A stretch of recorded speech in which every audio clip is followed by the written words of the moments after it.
Hey everyone, it's Chase Elleby, Joel Williams. We are two partners here at Williams, Elleby, Howard & Easter, and today we're going to talk to you about damages in a personal injury case and how to prove them. So Joel, in a personal injury case, what are damages?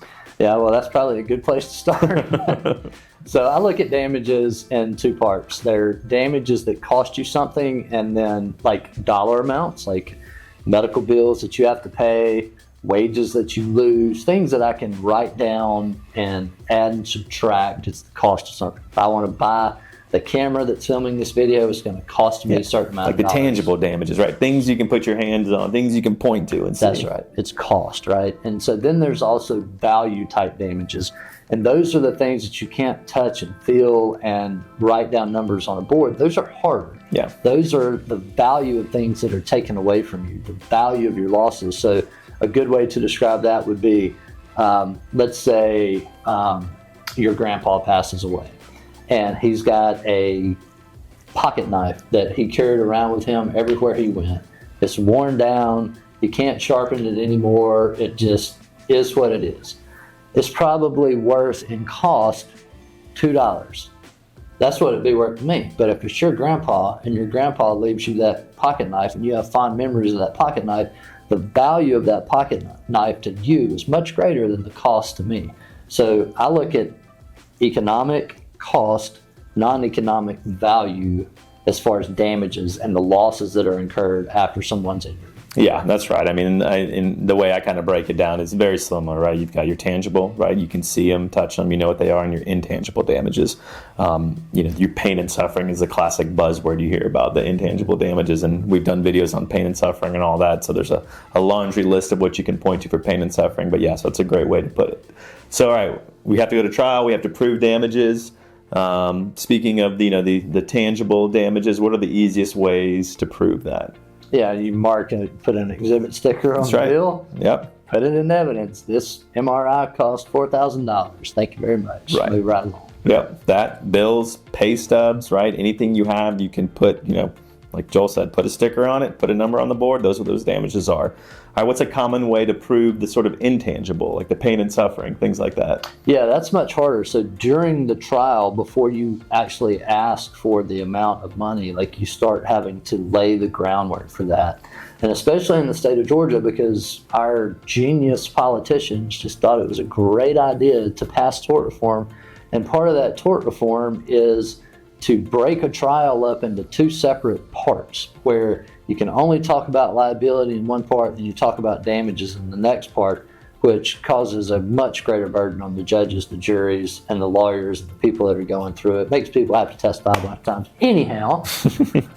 Stepping off that soapbox. Yeah, we're going to get right off of that. Anyhow, it is what it is. So during the first part of the trial, you're laying the groundwork for what you're going to prove in the damages section. Like you may have witnesses come in. You may have people talk about like why they can't reach, if they have a shoulder injury, they can't reach above their head to do something simple like change a light bulb. Or if they have mobility issues and they can't even get to the restroom very quickly, you would have somebody talk about how maybe they have accidents or mishaps because they can't get there in time. Kids, family stories, things that are very real to us, that have value in our lives, that we can't put a price tag on or a price sticker on, but still has value. We have to talk about those stories in order to ask for a number for that value in the second part of trial. There are many other ways, so I'm sure. Yeah, but you did a good job talking about how to prove what I kind of put in the bucket of pain and suffering, right? How did this impact you, right? I was really talking about witnesses, like witness testimony to describe, we call them before and after witnesses. Right, like how it's impacted you. You have to give the jury something that they can base their findings of, the pain and suffering award and what value you can put on that. So I think of ways to, think of just your average car wreck case where someone breaks a leg or something like that. I mean, you can use the medical records to prove damages, right? The medical records are going to lay out what the diagnosis is, what the prognosis is, what the treatment was. So that's going to give the jury an idea of what everything that you've gone through to treat that broken leg. You can depose the doctor, right? The doctor can get up there and the doctor can just say, hey, this is what happened. This is what I did. This is why I did it, to prove the causation and to prove the damages. So the jury, again, has something to base, what they're going to award off of. Yeah. So you can use the lay witnesses or before and after witnesses, professional witnesses like doctors, the records themselves. Then also, kind of going along with the doctor's depositions, if somebody's had surgery, for example, we can use things like illustrations, so we don't have to show, the grotesque pictures of the inside of somebody's body. Sometimes that's appropriate, most of the time it's not. But we can have a illustration board that shows the different steps in surgery, so when the doctor's testifying, he or she can go along with that board and give the jury a visual of exactly like, oh, I had to cut through the neck here, then I had to go in, separate it out, and I had to pull out the damaged disc material. I had to put this artificial disc in, and I had to put this titanium cage around. Like those type things can really bring home what the procedure was. We can also use animations in cases where the case justifies spending that kind of money because animations are significantly more expensive.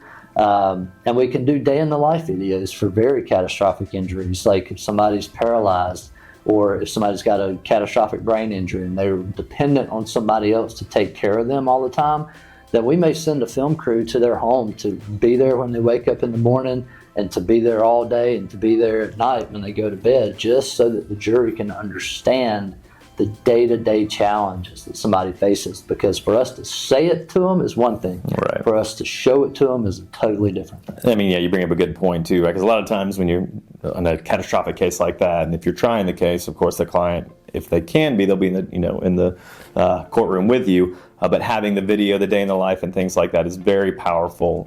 You can couple that with a life care plan. Yep. There's companies and doctors that will go out there and put together a life care plan that will literally detail what it's going to cost and what it's going to take to treat this person for the rest of their life. And that's another way to prove damages, to prove that future medical cost, and to prove and to show the jury what it's going to look like for that person for the rest of their life. That's right. And obviously some of these things we're talking about are very expensive to do, so not every case. Right. You don't want to spend $25,000 to get a life care plan put together if the case is worth $15,000. Right, It makes no sense. Right. So you really have to adjust the methodology that you're going to use to prove damages to what the damages are in the case. So that means spending time with the client, getting to know the client, getting to understand what their damages are. Which, I was just having this conversation with somebody yesterday who hired one of the mega firms in the country, and she was asking what are the differences, and I said, well, have you talked to your attorney there?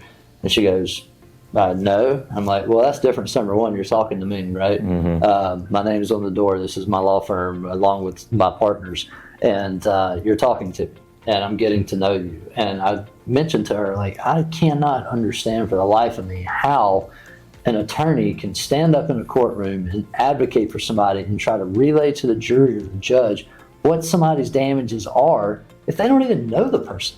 If they've met them once in their life, how do you really understand and empathize with how this event has impacted somebody? I don't get it. So It all starts, this whole thing about proving damages or injuries or value, cost, it all starts with finding a legal representative that's going to be able to take the time to get to know you, to understand what you're going through, but also has the legal acumen to put together a compelling case so that 12 people on the jury will understand what you suffered and what you've been going through. When you bring up a good point, right? Every case is different. Yeah. Every case requires different things to prove different things in that case.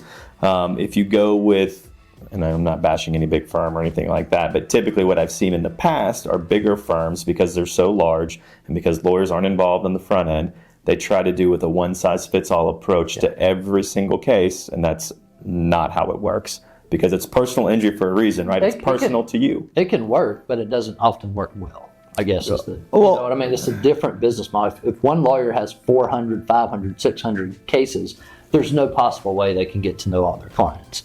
Correct. It's just a different business model. Whereas if you have 50 or less cases, you can take the time to get to know everybody. Yeah, exactly. So, all right. Well, I hope this video has been helpful. We try to recap the best we could, damages, how to prove them and things like that. We could probably talk for days about it because there's a lot of different, are great ideas and great ways to present damages to a jury. But if this video has been helpful to you, or if you have any questions, please like, subscribe, comment down below, and we will see you, I guess, in a couple more weeks with our next video. As personal injury lawyers, we love what we do, and we're happy to share the experience we've gained in personal injury law. To help our family, friends, and YouTube subscribers, we've shared over 300 personal injury videos covering various injury topics. So if you'd like to gain more knowledge that may help protect yourself or a loved one when you're on the roads or out in public, check out our channel or view our playlist of shorts for quick personal injury tips.